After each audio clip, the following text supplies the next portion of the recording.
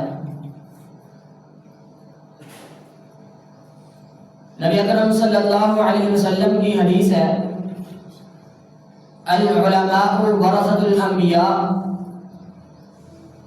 کہ علماء جو ہیں یہ انبیاء کے وارث ہیں۔ اور ایک دوسری حدیث میں ارشاد فرمایا، ان العلماء لم يورثوا دینارا ولا درہما وانما ورثوا العلم، کہ بے شک انبیاء کرام درہم و دینار وراثت میں نہیں چھوڑتے، بلکہ انبیاء کی جو وراثت ہے العلم، وہ ہے علم شرعی۔ قرآن مجید اور سنت رسول یہ علم شرعی ہے، علم وحی ہے۔ یہ علماء انبیاء کے جو وارث ہیں، ان کو جو ورثے میں ملنے والی چیز ہے وہ یہی علم ہے، قرآن مجید اور سنت رسول صلی اللہ علیہ وسلم۔ فمن اخذه اخذ بحظ وافر، پھر فرمایا کہ جس شخص نے اس علم کو لے لیا، اس علم کو پکڑ لیا، اخذ بحظ وافر، یقیناً اس نے بہت زیادہ حصہ وراثت سے لے لیا۔ نبی اکرم صلی اللہ علیہ وسلم کی ایک اور حدیث ہے کہ مجھے بعثت معلما، مجھے معلم بنا کر بھیجا گیا ہے۔ معلم کہتے ہیں استاد کو، مربی کو، تربیت کرنے والے کو، علم سکھانے والے کو، اخلاق سکھانے والے کو۔ یہ سلسلہ نبی اکرم صلی اللہ علیہ وسلم کی وفات کے بعد خلفائے راشدین میں منتقل ہوا۔ سب سے پہلا مدرسہ جسے ہم صفا کہتے ہیں، اصحاب صفا، یہ وہ لوگ تھے جن میں سے اکثریت مہاجرین کی تھی اور غربت کے مارے جن کے پاس گھر نہیں تھے، مکانات نہیں تھے، مال و دولت نہیں تھا، وہ سارے کے سارے مسجد نبوی میں ایک چبوترا بنایا گیا تھا جسے صفا کہا جاتا ہے، وہاں پر ہر وقت یہ تعلیم حاصل کیا کرتے تھے۔ اب آج کے خطبہ جمعہ میں دو چیزیں بیان کرنا مقصود ہے کہ یہ جو علم ہے، علم شرعی، اس کی اہمیت اور ضرورت کیا ہے، اور دوسرے نمبر پر یہ سوال جو بالکل عام سا سوال ہے اور بڑا کیا جاتا ہے کہ اس علم کی ضرورت کیا ہے، اس علم کو کیوں حاصل کیا جائے، کس مقصد کے لیے حاصل کیا جائے، اس سے کیا فائدہ حاصل ہوگا۔ تو پہلا موضوع کہ اس کی اہمیت اور ضرورت کیا ہے، نبی اکرم صلی اللہ علیہ وسلم نے فرمایا، نَضَّرَ اللَّهُ امْرَأً سَمِعَ مِنَّا حَدِيثًا فَحَفِظَهُ حَتَّى يُبَلِّغَهُ غَيْرَهُ، اللہ تعالیٰ اس شخص کے چہرے کو تر و تازہ رکھے، اللہ تعالیٰ اس شخص کے چہرے کو تر و تازہ رکھے جس نے ہم سے کوئی حدیث سنی اور اس کے یاد کر کے آگے پہنچا دیا۔ نبی اکرم صلی اللہ علیہ وسلم کی دعا اس شخص کے لیے ہے۔ اللہ تعالیٰ قرآن مجید میں ارشاد فرماتے ہیں، یرفع اللہ الذین آمنوا منکم، اللہ تعالیٰ تم میں سے ایمان والوں کے درجات کو بلند کرتا ہے، اور ساتھ یہ فرما دیا والذین اوتوا العلم درجات، اور ان لوگوں کے بھی درجات بلند کرتا ہے جو علم والے ہیں۔ اور قرآن مجید میں ارشاد فرمایا قل هل یستوی الذین یعلمون والذین لا یعلمون، کیا وہ لوگ جو علم رکھتے ہیں وہ ان لوگوں کے برابر ہو سکتے ہیں جو علم نہیں رکھتے؟ یہاں علم سے مراد علم شرعی ہے۔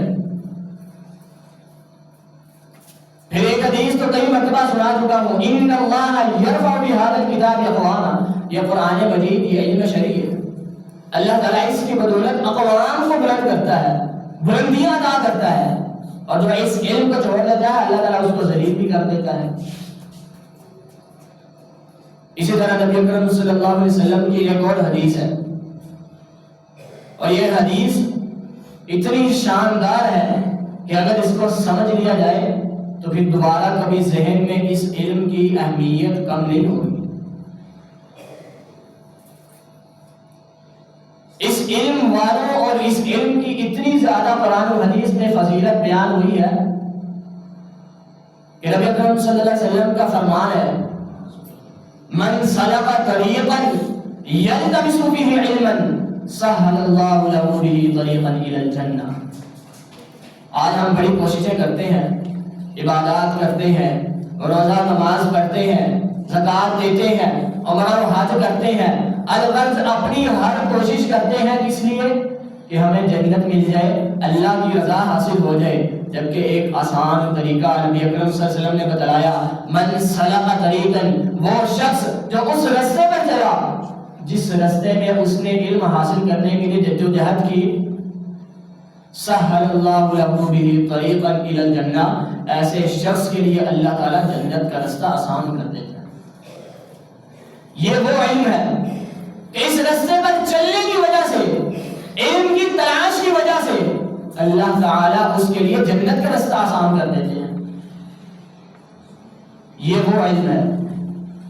ایک اور حدیث نبی اکرم صلی اللہ علیہ وسلم نے ارشاد فرمایا، ان اللہ وملائکتہ، بے شک اللہ تعالی، وملائکتہ، اور اس کے فرشتے، واہل السماوات، آسمانوں والے تمام فرشتے، واہل الارضین، تمام ساتوں زمینوں کی مخلوقات، حتی النملۃ فی جحرہا، حتیٰ کہ ایک چونٹی اپنے بل میں، وحتی الحوت فی البحر، اور حتیٰ کہ مچھلیاں سمندر کے اندر، لیصلون علی معلم الناس الخیر، پتہ وہ کیا کرتی ہیں؟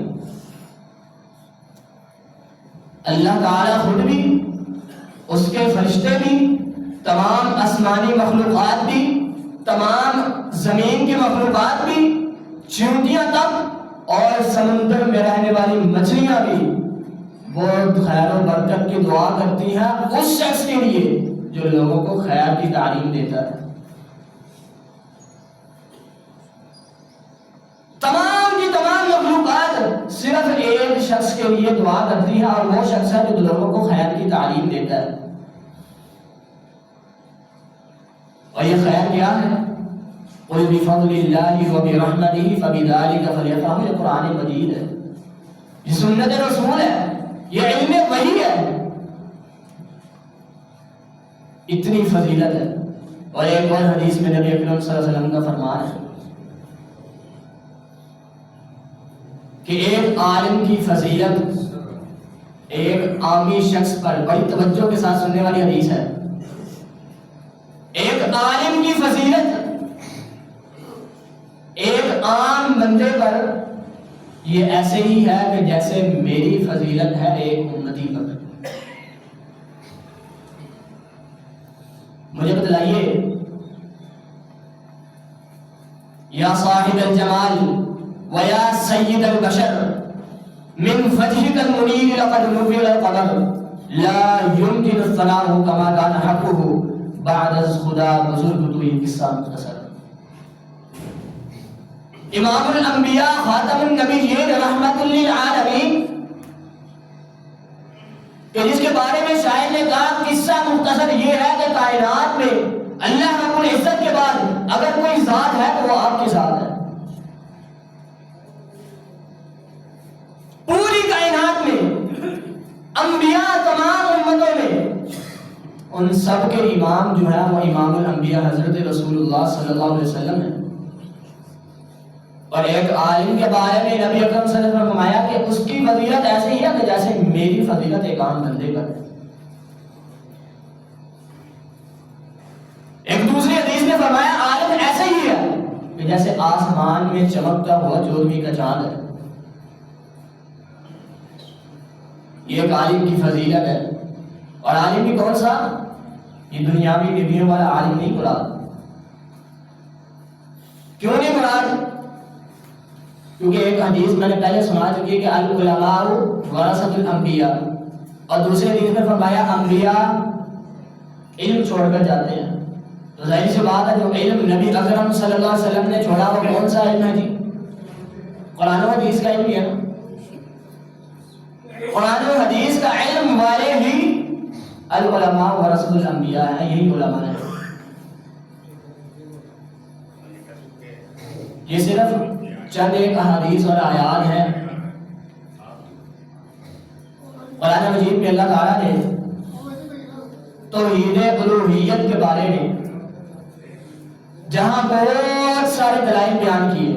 یاد رہے کہ قرآن مجید کا 1/3 حصہ توحید پر مبنی ہے.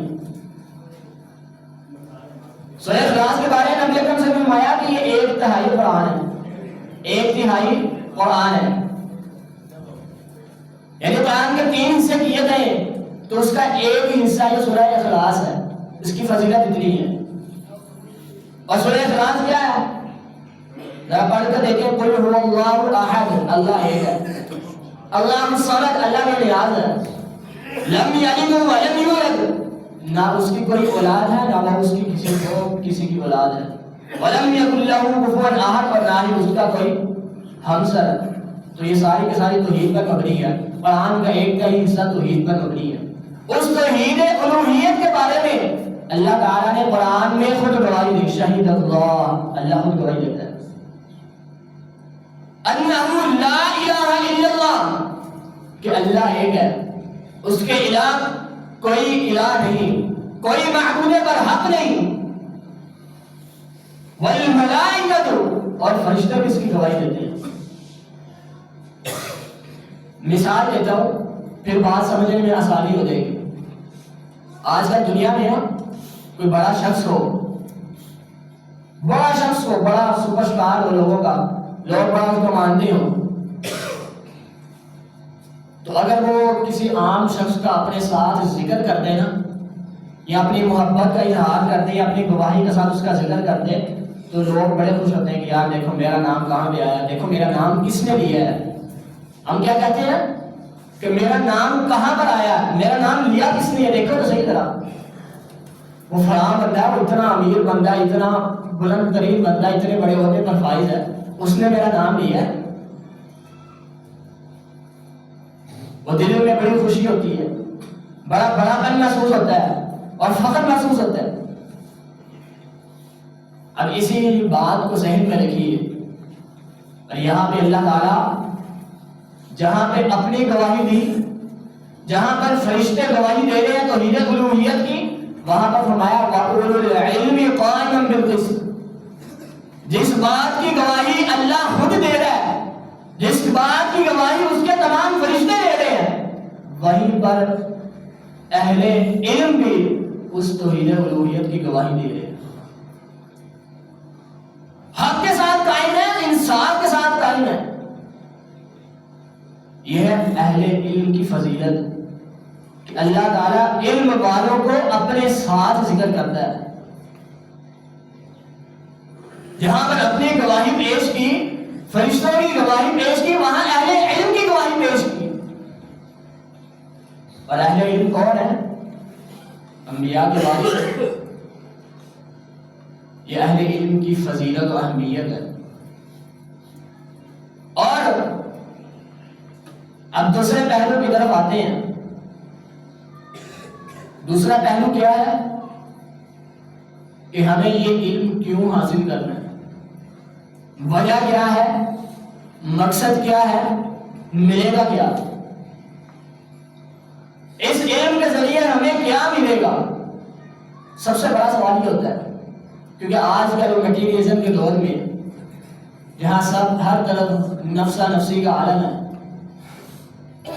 جب تک مطلب ہو تب تک دوستی بھی ہے، یاری بھی ہے، تب تک رشتہ داری بھی ہے، جب تک مطلب نہیں تب سب کچھ ختم. اس دور میں سب سے بڑا سوال کیا جاتا ہے کہ کیا ملے گا اس علم سے، اس کو سیکھنے سے. سب سے پہلی چیز نبی اکرم صلی اللہ علیہ وسلم نے ارشاد فرمایا، اور میں سمجھتا ہوں یہ سب سے بڑی چیز ہے ایک مسلمان کے لیے. اگر کوئی چیز سب سے بڑی سب سے اہمیت کی حامل ہو سکتی ہے تو یہی چیز ہے. مَن یرید اللہ بہ خیرا یفقہہ فی الدین. نبی اکرم صلی اللہ علیہ وسلم نے فرمایا کہ جس شخص کے ساتھ اللہ تعالیٰ بھلائی کا ارادہ کرتا ہے، خیر کا ارادہ کرتا ہے، اللہ تعالیٰ چاہتا ہے کہ یہ بندہ بھلائی کی طرف آ جائے، خیر کی طرف آ جائے، اللہ تعالیٰ یفقہہ فی الدین، اس کو دین کی سمجھ بوجھ عطا کرتا ہے. دین کا علم حاصل کرنے کے لیے اللہ تعالیٰ اس کے لیے رستے آسان کر دیتا ہے. والذین جاہدوا فینا لنہدینہم سبلنا. اور اللہ کا وعدہ ہے وہ لوگ جو ہمارے رستے کی طرف آتے ہیں، لنہدینہم سبلنا، ہمارا یہ وعدہ ہے کہ ہم اس کو ضرور راستہ دکھائیں گے. وَإِنَّ اللَّهَ لَمَعَ الْمُحْسِنِينَ. اور یقیناً اللہ احسان کرنے والوں کے ساتھ ہے. تو سب سے بڑا اور سب سے اہم فائدہ اس علم کے ذریعے جو ہوتا ہے، وہ اگر بندہ اس علم کی طرف آ جائے تو اس کو سمجھ لینا چاہیے کہ اللہ نے اس بندے کو چن لیا ہے. اللہ نے اس بندے کو چن لیا ہے. اللہ چاہتا ہے کہ خیر کی طرف آ جائے، یہ بندہ بھلائی کی طرف آ جائے. اور دوسرا فائدہ قرآن مجید میں اللہ تعالیٰ نے فرمایا انما یخشی اللہ من عبادہ العلماء. یہ بڑی عجیب سی آیت ہے، بہت عجیب آیت ہے. ترجمہ کیا ہے؟ انما یخشی اللہ من عبادہ العلماء. اللہ تعالیٰ فرما رہے ہیں یقیناً سوائے اس کے نہیں، صرف اور صرف اگر کوئی اللہ تعالیٰ سے ڈرنے والے ہیں تو وہ علماء ہیں. یہ بڑی عجیب آیت ہے، تھوڑا سا غور کریں تو اللہ تعالیٰ سے ڈرنے کا تو ہر کوئی دعویٰ کرتا ہے، ہر کوئی کہتا ہے کہ ہم اللہ تعالیٰ سے ڈرتے ہیں، متقی پرہیزگار. لیکن اللہ تعالیٰ یہاں پہ فرما رہے ہیں کہ حقیقی طور پر اگر کوئی ڈرتا ہے تو وہ صرف علماء ہی ہیں. علماء حقیقی طور پر ڈرتے ہیں. اب میں تھوڑا سا سمجھانے کی کوشش کرتا ہوں. امام بخاری نے کتاب العلم 10واں باب ہے، باب کا نام ہے باب العلم قبل القول والعمل. تھوڑا سا توجہ ہو رہی ہے، بات تھوڑی سی سمجھنے والی ہے. امام بخاری نے باب باندھا باب العلم قبل القول والعمل. ترجمہ اس کا یہ ہے کہ علم قول و عمل سے پہلے، یعنی علم کا حصول یہ قول اور عمل سے پہلے ہے. قول سے مراد ذکر و اذکار، تلاوت قرآن وغیرہ وغیرہ. عمل سے مراد جتنے بھی اعمال ہم دین میں کرتے ہیں وہ سارے مراد. اب دلیل کے طور پر ایک آیت پیش کی ہے امام بخاری کی، جو اپنے صحیح بخاری ہے نا، بہت شاندار اور کوئی بات دلیل کے بغیر نہیں. دلیل کے طور پر پہلے ایک آیت پیش کی ہے. آیت کیا ہے؟ فَاعْلَمْ أَنَّهُ لَا إِلَهَ إِلَّا اللَّهُ. اللہ نے فرمایا آپ جانیے کہ بے شک اللہ کے علاوہ کوئی الہ نہیں. اب یہاں پہ اللہ تعالیٰ خود حکم دے رہے ہیں کہ پہلے سیکھو، جانو. کیا جانو؟ کہ اللہ کے علاوہ کوئی الہ نہیں. اب اس کا معنی صرف یہ نہیں ہے کہ لا الہ الا اللہ کہہ دینا اور اقرار کر لینا کہ اللہ کے علاوہ کوئی الہ نہیں، بس یہ نہیں بات. اگر یہی بات ہوتی تو اتنا کہنے سے مشرکین کو کیا تکلیف تھی؟ اگر اتنی زبانیں جو آج ہم کہتے ہیں، ہر بندہ کہتا ہے لا الہ الا اللہ، افضل ذکر لا الہ الا اللہ، ہر نماز کے بعد تسبیح ہوتی ہے، ورد ہوتا ہے اس کا. اگر صرف اس کا اتنا ہی معنی ہے تو مشرکین کو کیا اعتراض تھا؟ نبی اکرم صلی اللہ علیہ وسلم فرمایا قولوا لا الہ الا اللہ تفلحوا تملکوا العرب والعجم. یہ پہلا ٹکڑا تو سمجھ آتا ہے کہ فلاح پا جاؤ گے، لا الہ الا اللہ کہہ دو. آگے کیا فرمایا؟ تملکوا العرب والعجم. اس کا کیا تعلق اس سے؟ تھوڑا سا سمجھا کریں، سوال کیا کریں کہ یہ بات کیوں ہوئی ہے. نبی اکرم صلی اللہ علیہ وسلم فرما رہے ہیں کوہ صفا پہ چڑھ کر مشرکین کو دعوت دی اور سب سے پہلا کلمہ تھا قولوا لا الہ الا اللہ تفلحوا، اے لوگوں لا الہ الا اللہ کہہ دو فلاح پا جاؤ گے۔ آگے کیا فرمایا؟ تملیک العرب والعجم، تم عرب و عجم کے مالک بن جاؤ گے۔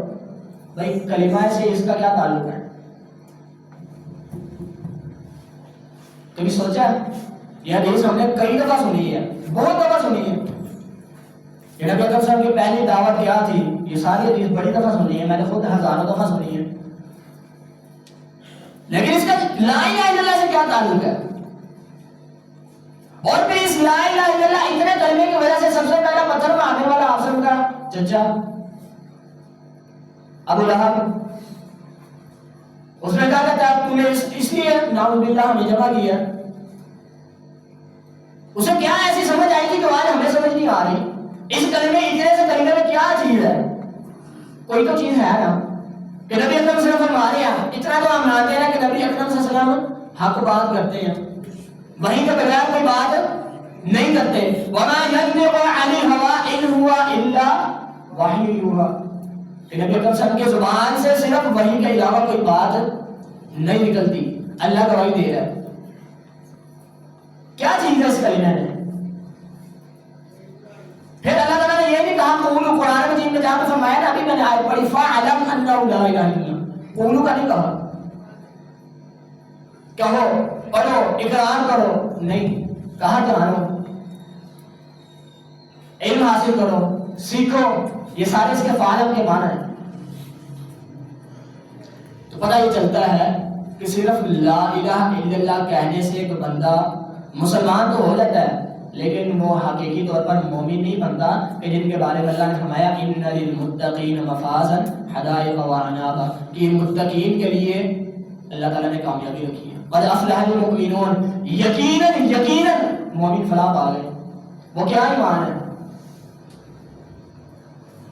اس کو ذرا سمجھیے، لا الہ الا اللہ صرف کلمے کا نام نہیں ہے، یہ پورا دین ہے، پورا دین۔ عبادت کرنی ہے تو صرف ایک اللہ کی، ان اعبدوا اللہ واجتنبوا الطاغوت، یہ ہے اس کا معنی۔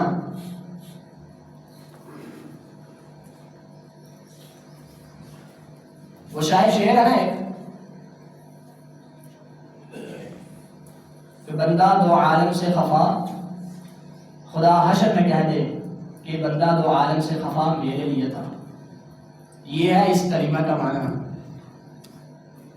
ان اعبدوا اللہ، اللہ کی عبادت کرنی ہے، واجتنبوا الطاغوت، طاغوت سے بچنا بھی ہے، ولا تتبعوا خطوات الشیطان، شیطان کی پیروی نہیں کرنی۔ ان الدین عند اللہ الاسلام، دین اللہ کے ہاں اسلام ہے، اور اسلام کیا ہے؟ یا ایھا الذین آمنوا ادخلوا فی السلم کافہ، اے لوگوں اسلام میں پورے کے پورے داخل ہو جاؤ۔ بنی الاسلام والا خمس، اسلام کے 5 ستون ہے، شہادت اللہ الہ الا اللہ پہلا ستون، اگر ستون صحیح طرح ہوں گے تو پھر ہی عمارت پر کھڑی ہوگی۔ اب مجھے بتائیے یہ ساری چیزیں یہ کلمہ کے اندر داخل ہیں، کیوں؟ کیونکہ ہم ایک اللہ کی عبادت کرتے ہیں، جب ایک اللہ کی عبادت کرتے ہیں تو جو شریعت نازل کرے گا ہم پر لازم ہے کہ ہم اس کی عبادت کریں۔ اور ایک مسلم ہونے کی حیثیت سے صرف مسلمان کا معنی ہے نا، مسلم کا معنی اپنے آپ کو سپرد کر دینا۔ ہم کس کے سپرد کرتے ہیں اپنے آپ کو؟ کبھی سوچے؟ ہم تو کرتے نہیں، سیدھی بات ہے، ہم تو نہیں کرتے۔ اگر کرتے ہوتے تو کم از کم اپنے مسلم لفظ کی لاج رکھتے۔ مسلم کا معنی اپنے آپ کو سپرد کر دینے والا، ہم نے اپنے آپ کو سپرد کیا ہی نہیں قرآن و حدیث کے۔ ہمارے اعمال کیسے ہیں؟ ابھی تازہ تازہ رمضان گزرا ہے، صورتحال آپ کے سامنے ہے، شیطان کھولتا جاتا ہے، بلکہ شیطان کی بھی ضرورت نہیں ہوتی، رمضان میں بھی پورا کام چل رہا ہوتا ہے، اور خاص کر آخری جو 2-3 دن ہوتے ہیں تاخیر راتوں والے، وہ سارے 27-28 دن کی ساری محنت جو ہے وہ چند دنوں میں ختم کر دی جاتی ہے۔ وہ ساری عبادات، سارے اعمال، سارے اجر و ثواب وہ ایسے ضائع کرتے ہیں لوگ۔ پھر عید آ جاتی ہے اور پھر وہی معمول جو عام کا، وہ لوگ، کسی نے کہا کہ مسجدوں سے مہمان چلے گئے اور گھر والے رہ گئے، یہ مسجدوں کی عادت ہوگی رمضان کے بعد۔ تو یہ ساری چیزیں جاننے سے آئیں گی، سیکھیں گے تو پھر ہی پتہ چلے گا کوئی آپ سے پوچھ لے کہ بھئی اللہ کی معرفت کیا ہے، تو آپ کے پاس کیا جواب ہے؟ ایک سوال ہے. وہ بندہ پوچھے آپ اللہ کی عبادت کرتے ہیں، آپ کے پاس کیا ہے پروف ہے کہ اللہ ہے، تو کیا جواب دیں گے؟ کبھی سوچا کیسے پتہ چلے گا؟ کبھی سوچا اللہ کی معرفت کیسے حاصل ہوگی؟ بھائی جس کی ہم عبادت کرتے ہیں، بچپن سے لے کر بوڑھے تک 10 دروس سنتے رہتے ہیں، جمعہ خطاب سنتے رہتے ہیں، سب کچھ کرتے رہتے ہیں، سال بعد یا جب بڑھاپا ہو جاتا ہے تو ہر چیز کرنا چلے جاتے ہیں کہ اب جسم میں جان نہیں رہی، چلو آج کر رہے ہیں، اور تو کوئی کام رہا نہیں. اور یہ بڑی افسوسناک، جب میں عمرے پہ گیا تو بڑی افسوسناک بات میں نے اپنی آنکھوں سے دیکھی کہ پاکستانی لوگ سب سے زیادہ بڑھاپے کی عمر میں وہاں پہ عمرے حج پہ جاتے ہیں. سب سے زیادہ بزرگ لوگ اگر کوئی وہاں پہ عمرے اور حج پہ ہوتے ہیں وہ صرف پاکستانی بزرگ لوگ ہوتے ہیں، وغیرہ پوری دنیا سے اگر لوگ آتے ہیں تو جوانی میں یا نوجوانی کی عمر میں چھوٹے چھوٹے بچے جوانی کی عمر میں سارے ہوتے ہیں. بہت کثیر تعداد پاکستانی بھی ہیں کہ جب کچھ نہیں رہتا، پلے کچھ نہیں رہتا، اب جان نہیں ہے، بدن کمزور ہو چکا ہے، اب چلو جی حج کرنے چلیں. نبی اکرم صلی اللہ علیہ وسلم کی بخاری مسلم کی حدیث ہے، جن 7 خوش نصیب لوگوں کو قیامت کے دن عرش کا سایہ نصیب ہوگا، ان میں سے ایک وہ شخص ہے جو جوانی کی عمر میں علم سیکھتا ہے اور عبادت کے ساتھ اس کا تعلق ہے، مسجد کے ساتھ اس کا تعلق ہے. جوانی کی حالت میں، جوانی کی عمر میں، کہ جس دن کوئی سایہ نہیں ہوگا، یوم لا ظل الا ظلہ، صرف اللہ کے عرش کا سایہ ہوگا. ان 7 خوش نصیب لوگوں میں سے ایک وہ شخص ہے. ابھی کیسے پتہ چلے گا سب کچھ؟ اللہ تعالیٰ کی معرفت کیا ہے؟ نبی اکرم صلی اللہ علیہ وسلم کی ہم امام مانتے ہیں، اپنا نبی آپ مانتے ہیں، رہبر مانتے ہیں، سب کچھ مانتے ہیں اور نعرے بھی بڑے لگاتے ہیں. نعرے تو ہمیں سب سے زیادہ آتے ہیں، لیکن نبی اکرم صلی اللہ علیہ وسلم کی معرفت کیا ہے؟ آپ سب کی سیرت کا بھی پڑھ کے دیکھیے، آپ سب نے کس طرح تعلیم دی، آپ سب کس طرح تعلیم دیا کرتے تھے، آپ سب کے اخلاق کیسے تھے. ان سب چیزوں کا بیڑا اگر آج بھی کسی نے اٹھایا ہوا تو وہ علماء ہی تو ہیں. اور علماء کہاں پہ پڑھتے ہیں؟ یونیورسٹیز میں پڑھتے ہیں، کالجز میں. علماء مدارس سے فارغ ہوتے ہیں. اور مجھے اپنے ایمانداری سے بتلائیے، کیا اس وقت پاکستان کی بات کرتے ہیں، باقی کو چھوڑتے ہیں، سب سے زیادہ طعن و تشریح کا شکار اگر کوئی فرقہ، کوئی مدرسہ، کوئی انسٹیٹیوٹ اگر ہوتا ہے تو وہ کون سا ہوتا ہے؟ وہ یہی ہے، مدارس، مساجد اور مدارس. سب سے زیادہ طعن و تشریح کا شکار یہی ہوتے ہیں. خوبیاں اور خامیاں ایک سائڈ پر رکھ کر ابھی صرف تجزیہ کر کے بات کر رہے ہیں ہم. اگر خوبیاں خامی کی بات کریں گے تو بات بہت دور چلی جائے گی. بھائی کیوں؟ ایک سوال ہے، کیا وجہ آپ کے پاس، کیا ثبوت ہے آپ کے پاس، کیا پروف ہے آپ کے پاس اس بات کو کرنے کا؟ سب سے پہلے نبی اکرم صلی اللہ علیہ وسلم کی سیرت کو پڑھے تو آپ کو پتا چلے کہ 70 قرآن کو شہید کیا گیا تھا. وہ کیا وجہ تھی؟ لوگ آئے، کہا اللہ کے رسول ہم اسلام لے آئے ہیں، کچھ ساتھی ہمارے ساتھ بھیج دیے تاکہ وہ ہمارے علاقے میں جا کر تعلیم دیں، ہم اسلام کی پہچان سیکھیں. نبی اکرم صلی اللہ علیہ وسلم نے 70 قرآن کو، قرآن سے مراد آج کل کے قرآن نہیں ہے بلکہ عالم دین، قرآن کے قاری مراد ہے، قرآن کے عالم مراد ہے، ان کو بھیج دیا. ایک جگہ پہ پہنچے، وہاں پہ جا کے دھوکے سے شہید کر دیا. اور نبی اکرم صلی اللہ علیہ وسلم کو اتنا دکھ ہوا کہ 1 مہینے تک قنوت نازلہ کی انہوں نے. کتنے مہینے؟ 1 مہینہ پورا قنوت نازلہ کی، ان کے یہاں بد دعا کرتے رہے. اتنا افسوس آسم تو کیوں ہوا تھا؟ سوال ہے. آپ سب کے چچا حضرت حمزہ شہید ہوئے، آپ سب کے قریبی ساتھی شہید ہوئے. آپ سب نے کبھی ایسے 1 مہینہ بد دعا نہیں کی. یہاں پہ ایک غریب، آج ہمارے یہاں جو ذہن ہے نا وہ کیا، وہ غریب لوگ تھے نا، اصحاب کے پاس سارے غریب تھے، جن کے پاس گھر بار نہیں تھا، کھانے پینے کو کچھ نہیں تھا، وہ سارے نبی اکرم کی مسجد میں آ جاتے تھے. بنا قنوت نازلہ کے ان کے خلاف بد دعا کرتے رہے؟ کیا وجہ ہے؟